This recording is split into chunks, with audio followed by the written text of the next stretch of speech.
नमस्कार दोस्तों, मेरा नाम है अनुराग। स्वागत करता हूं आपका मेरे YouTube चैनल पर। दोस्तों, पिछले वीडियो में हमने मोशन के बारे में जाना, स्ट्रेट लाइन मोशन में डिस्टेंस और डिस्प्लेसमेंट के बारे में जाना। इस वीडियो में हम डिस्प्लेसमेंट को और अच्छे से समझते हैं। तो चलिए शुरू करते हैं। सबसे पहले अगर हम बात करें इस डेफिनेशन की, तो इसमें यह लिखा हुआ है कि the shortest distance measured from initial to the final position of an object means कि जो इनिशियल पोजीशन होती है किसी भी ऑब्जेक्ट की और जो फाइनल पोजीशन होती है किसी भी ऑब्जेक्ट की, उसके बीच की जो शॉर्टेस्ट डिस्टेंस होती है उसे ही क्या कहते हैं, आपका डिस्प्लेसमेंट कहते हैं। अब हम कुछ एग्जांपल्स के थ्रू समझने की कोशिश करते हैं कि इस डेफिनेशन में क्या कहा गया है। दोस्तों, अभी तक हमने जो भी मोशन पढ़े वो एक स्ट्रेट लाइन मोशन था, जिसमें कि हम क्या कर रहे थे, एक स्ट्रेट लाइन में या केवल एक एक्सिस में ही हम ट्रैवल कर रहे थे। लेकिन अब जो भी हम एग्जांपल देख रहे हैं उनमें डिफरेंट पाथ्स लिए हुए हैं, जो कि जैसे कि हम पहला एग्जांपल लें, जैसे कि हम क्या करते हैं, इनिशियल पॉइंट से चलना शुरू करते हैं। जहाँ से हम चलना शुरू करते हैं उसे कहते हैं इनिशियल पॉइंट। इनिशियल पॉइंट से हम चलना शुरू करते हैं, हम बी की तरफ आते हैं और बी से फिर हम क्या करते हैं, सी की तरफ आते हैं। तो अब हमारा मोशन एक एक्सिस में ना होके दो एक्सिस में होता है, ठीक है ना। एक एक्सिस है आपकी ए से बी की तरफ, वाई एक्सिस, और एक एक्सिस है आपकी बी से सी की तरफ, ये है एक्स एक्सिस। तो अब एक एक्सिस में ना होके दो एक्सिस में आपका मोशन होता है। तो इसमें किस तरीके से डिस्टेंस और डिस्प्लेसमेंट को हम कैलकुलेट करते हैं वो हम सीखते हैं। देखिए, डिस्टेंस तो आपका टोटल पाथ कवर्ड होता है, तो जो टोटल पाथ होगा वो क्या होगा, आपका initial point A, final point जहां पर आपने स्टॉप किया मोशन करने के बाद आप जहां पर रुक जाते हैं वो होता है आपका फाइनल पॉइंट। जो टोटल पाथ आप कवर करते हैं वो निकाल लीजिए, वही आपका क्या हो जाएगा, डिस्टेंस हो जाएगा। जैसे इस केस में अगर हम बोलें तो A B plus B C आपकी क्या हो जाएगी, टोटल डिस्टेंस हो जाएगी। लेकिन हमने डेफिनेशन में देखा, जैसे कि हमने डेफिनेशन में देखा, हम अब क्या लेंगे, इनिशियल और फाइनल पॉइंट के बीच की शॉर्टेस्ट डिस्टेंस, केवल हम क्या लेंगे, शॉर्टेस्ट डिस्टेंस को लेंगे। तो देखते हैं किस तरीके से इनिशियल और फाइनल पॉइंट के बीच में शॉर्टेस्ट डिस्टेंस ली जाती है। सबसे पहले आप क्या कीजिए, जो आपका इनिशियल पॉइंट है जो कि है यहाँ पर ए, और जो आपका फाइनल पॉइंट है जहाँ पर आप रुक गए चलने के बाद, वो क्या हो गया आपका सी। इन दोनों को क्या करना है, आपने एक स्ट्रेट लाइन से जोड़ देना है। वही अगर आप ए और सी को जोड़ देते हैं, एक आप ज्वाइन कर देते हैं, तो यही हो जाएगी आपकी शॉर्टेस्ट डिस्टेंस। कैसा भी आपके पास पाथ हो, इनिशियल पॉइंट और फाइनल पॉइंट को, इनिशियल पोजीशन और फाइनल पोजीशन को एक स्ट्रेट लाइन से जोड़ देंगे, वही होगी आपकी शॉर्टेस्ट डिस्टेंस, ठीक है ना। और इसी को कहते हैं आपका डिस्प्लेसमेंट, जो आपकी इनिशियल और फाइनल के बीच की शॉर्टेस्ट डिस्टेंस होती है। इस केस में हमारा डिस्प्लेसमेंट क्या हो जाएगा, जो लाइन ए सी है। ठीक है दोस्तों, उम्मीद करता हूं यहां तक समझ में आया होगा। चलिए अब नेक्स्ट एग्जांपल से थोड़ा और समझने की कोशिश करते हैं। हम कोई भी पॉइंट ले लेते हैं, हम फिर से चलो हम ए पॉइंट ही लेते हैं। तो जहां से हमने चलना शुरू किया वो हो गया आपका इनिशियल पॉइंट, और कोई भी आप डिस्टेंस ट्रैवल कीजिए, जैसे कि ए से बी की तरफ चले, बी से सी की तरफ चले, तो आपका जो डिस्टेंस है वो क्या हो जाएगा, वो क्या हो जाएगा आपका A B plus B C. जहां पर आप रुक गए वो क्या हो जाएगा आपका फाइनल पॉइंट। लेकिन अब क्या करते हैं, हम डिस्प्लेसमेंट को जब काउंट किया तो अभी मैंने क्या बताया आपको, आप इनिशियल पॉइंट को मार्क करो, फाइनल पॉइंट को मार्क करो, इन दोनों को क्या करो, एक स्ट्रेट लाइन से ज्वाइन कर लो, तो ये हो जाएगी आपकी डिस्प्लेसमेंट, ठीक है ना। जो पाथ था वो ए से हम चलना शुरू हुए, तो ये हमारा हो जाएगा इनिशियल पॉइंट, ठीक है ना। हम ए से बी की तरफ गए, बी से सी की तरफ गए, सी से डी की तरफ गए, तो जहां पर हम स्टॉप हो गए वो हो गया हमारा फाइनल पॉइंट। अगर हम यहां पर देखें, डिस्टेंस क्या हो जाएगी आपकी, जो टोटल पाथ आपने कवर किया, A B plus B C plus C D.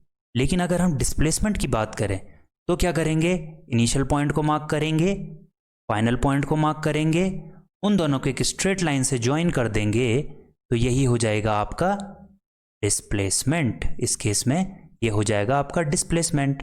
और डिस्प्लेसमेंट मतलब कि जो लाइन AD है, ठीक है ना, जो लाइन AD है वही हो जाएगा आपका डिस्प्लेसमेंट। चलिए दोस्तों, और एग्जाम्पल से हम इसको समझते हैं और ज़्यादा एग्जाम्पल को हम समझते हैं कि किस तरीके से डिस्टेंस और डिस्प्लेसमेंट को कैलकुलेट किया जाता है।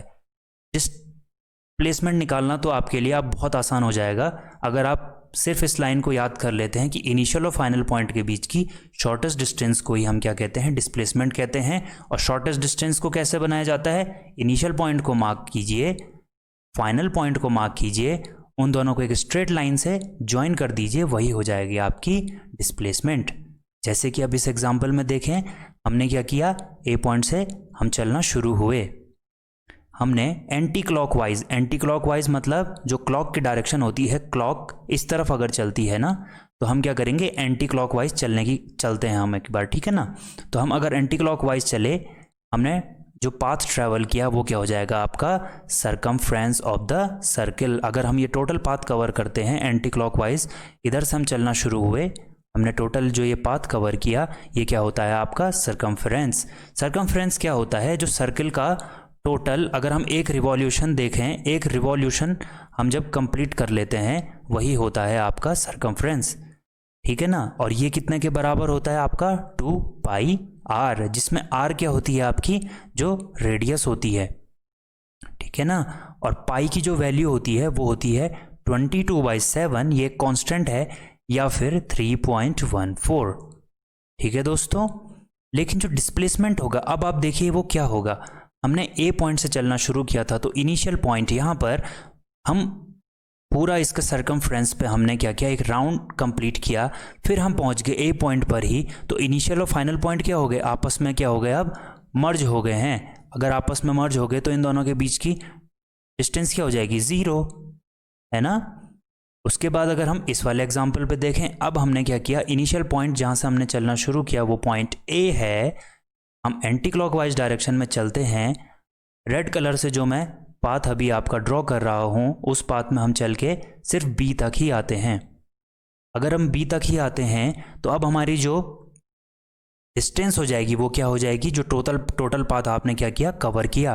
और टोटल पाथ आपने क्या कवर किया, जो आपकी ये वाली आर्क है जो अभी मैं रेड कलर से ड्रॉ कर रहा हूँ, रेड कलर से ड्रॉ ए बी, आर्क जो है ए बी, रेड कलर से जो अभी आपकी ड्रॉ हुई है, ठीक है ना दोस्तों।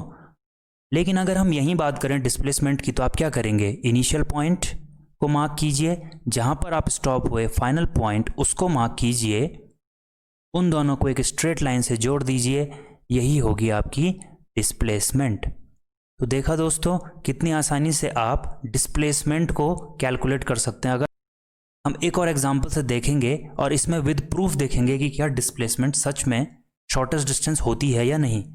अगर मैं यहाँ पर बात करूँ तो ये क्या है, एक सेमी सर्किल है। सेमी सर्किल का मतलब होता है, सपोज दैट आपको एक पूरा सर्किल लेते हैं, उसका सेंटर अगर यहाँ पर है पॉइंट सी पर, तो अगर हम एक लाइन ड्रॉ करें बिल्कुल इसके सेंटर से, तो क्या हो जाएगा, सर्किल आपका 2 पार्ट में डिवाइड हो जाएगा। इसे ही कहते हैं सेमी सर्किल, मतलब आधा सर्किल, हाफ सर्किल जो होता है आपका, उसे ही कहते हैं सेमी सर्किल, ठीक है ना।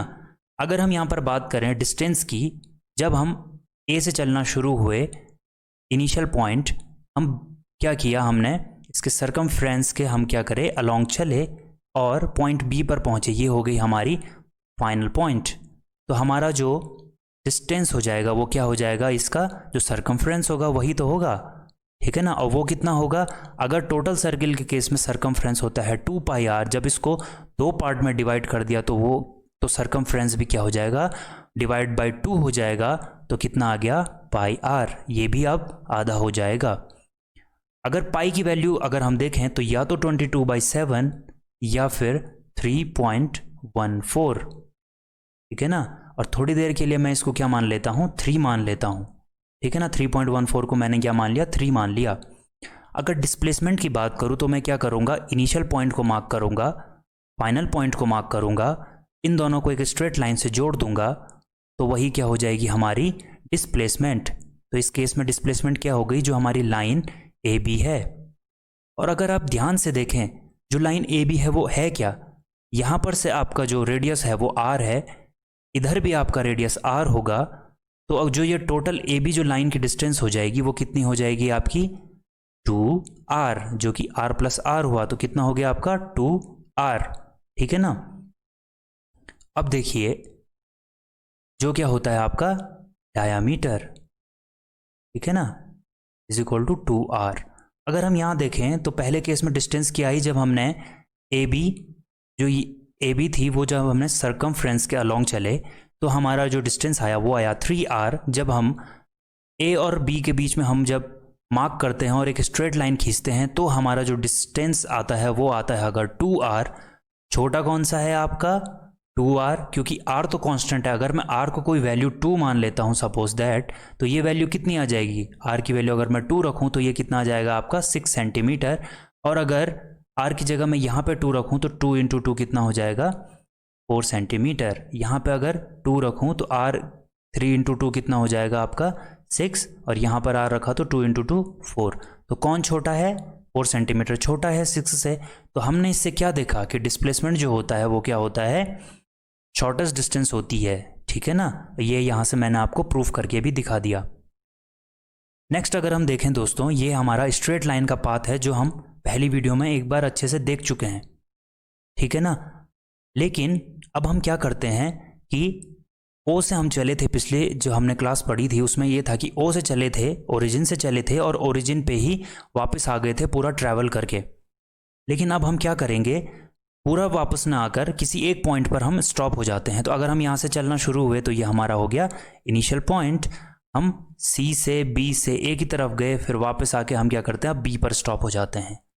तो जहाँ पर स्टॉप हो गए वो क्या हो जाएगा आपका फाइनल पॉइंट। ठीक है ना। तो डिस्टेंस तो क्या हो जाएगी आपकी, डिस्टेंस जो टोटल पाथ आपने कवर किया मीन्स कि ओ ए की डिस्टेंस। ठीक है ना। फिर ए बी की डिस्टेंस कैलकुलेट करते हैं। अगर आप ए बी की डिस्टेंस कैलकुलेट नहीं कर पाते हैं इस केस में, तो एक बार पिछले वीडियो को आप देख लीजिएगा, वहाँ पर मैंने बहुत अच्छे से एक्सप्लेन किया है इस बात को। ठीक है ना। तो ये क्या हो गया हमारा डिस्टेंस, टोटल ओ ए के बीच की डिस्टेंस, जैसे कि अभी हम ले लें 45 प्लस ए बी कितना है आपका 15। कैसे कैलकुलेट किया ये मैंने आपको बताया हुआ है। ठीक है ना। तो टोटल कितना हो गया आपका 60 किलोमीटर। लेकिन अगर हम डिस्प्लेसमेंट की बात करें तो हम क्या करेंगे, ठीक है ना, ये हमारा कितना आ गया 60 किलोमीटर। लेकिन अगर हम यहाँ पे बात करें, हम पॉइंट बी पर ही आ गए थे जब हम ओ से चले थे। तो इनिशियल पॉइंट को मार्क करो, फाइनल पॉइंट को मार्क करो, एक स्ट्रेट लाइन से दोनों को ज्वाइन कर दो। वो कितनी है, जो बी की ओरिजिन से डिस्टेंस है, और वो कितनी है 30 किलोमीटर। हमने क्या देखा था पिछली वीडियो में, जो डिस्टेंस होती है वो क्या होती है, केवल मैग्नीट्यूड पर डिपेंड करती है। ठीक है ना। लेकिन जो डिस्प्लेसमेंट है, जैसे ही हमारी डायरेक्शन चेंज होती है हमारा क्या होता है, डिस्प्लेसमेंट की वैल्यू चेंज हो जाती है। मैग्नीट्यूड पे भी डिपेंड करता है एंड साथ ही साथ डायरेक्शन पे भी डिपेंड करता है।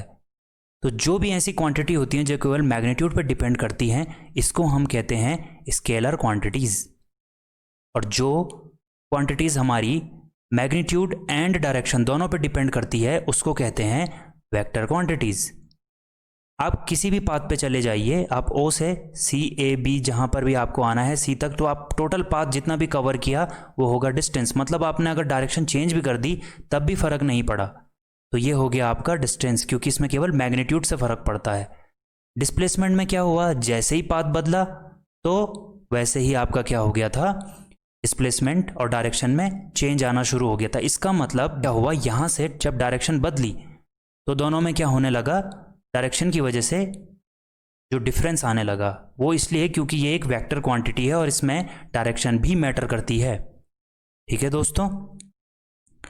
अब अगर हम अपने जो भी हमने अभी तक सीखा उसको अगर हम एक जनरलाइज वे में समझें तो क्या है कि जो आपका डिस्टेंस और डिस्प्लेसमेंट है, ठीक है ना, वो क्या करता है, ओवरऑल मोशन को डिफाइन करता है। वो क्या करता है, आपका ओवरऑल मोशन को डिफाइन करता है। किस तरीके से, क्योंकि जब हमने क्या किया था, जब हम कुछ भी पाथ कवर कर रहे थे तो हम क्या कर रहे थे, कोई डिस्टेंस या डिस्प्लेसमेंट कैलकुलेट कर रहे थे। और जब हम डिस्टेंस या डिस्प्लेसमेंट कैलकुलेट कर रहे थे तो हमने मोशन के बारे में क्या पढ़ा था कि विद रिस्पेक्ट टू टाइम हम जब क्या करते हैं, विद रिस्पेक्ट टू टाइम हम जब क्या करते हैं, अपनी पोजीशन को चेंज करते हैं। और जब हम पोजीशन को चेंज करते हैं तो हम या तो कुछ डिस्टेंस ट्रैवल करते हैं या तो कुछ डिस्प्लेस करते हैं, ठीक है ना, या तो डिस्टेंस ट्रैवल करते हैं या डिस्प्लेस करते हैं। तो इसका मतलब जब हम डिस्टेंस या डिस्प्लेसमेंट की बात करते हैं तो हम क्या बात करते हैं, हम ओवरऑल मोशन को डिफाइन कर रहे होते हैं। और दूसरी बात अगर हम ये कहें कि जब हम इनिशियल पॉइंट हमने यहाँ पर मार्क किया था, फाइनल पॉइंट हमने यहाँ पर मार्क किया डिस्प्लेसमेंट बताने के लिए, और जो हम मूव किया हमने वो बताने के लिए, तो हमने क्या किया, हमने फाइनल पॉइंट को लोकेट किया। किसकी मदद से, डिस्टेंस और डिस्प्लेसमेंट की मदद से हमने क्या किया था, फाइनल पॉइंट को लोकेट किया था। किसके रेफरेंस में, इनिशियल पॉइंट के रेफरेंस में हमने फाइनल पॉइंट को लोकेट किया था। तो वही इस डेफिनेशन में लिखा हुआ है कि जो डिस्टेंस और डिस्प्लेसमेंट होता है वो क्यों यूज़ होता है, वो ओवरऑल मोशन को डिफाइन करने के लिए यूज़ होता है, या फिर क्या करने के लिए, लोकेट करने के लिए यूज़ होता है, फाइनल पोजीशन को इनिशियल पॉइंट के रेफरेंस में। ठीक है दोस्तों, वो भी एक गिवन टाइम के अंडर। तो दोस्तों आज की वीडियो में बस इतना ही। अगर आपको वीडियो में किसी भी पॉइंट पे कोई डाउट होता है तो कमेंट सेक्शन में आप उस डाउट को लिख कर दे सकते हैं। अगर वीडियो पसंद आएगा तो वीडियो को लाइक कीजिएगा, चैनल को सब्सक्राइब कीजिएगा और बेल आइकन को ज़रूर प्रेस कर दें, ताकि अगर मैं कोई भी वीडियो अपलोड करता हूं तो उसका नोटिफिकेशन आपको मिल जाए। तो मिलता हूं दोस्तों आपसे नेक्स्ट वीडियो में।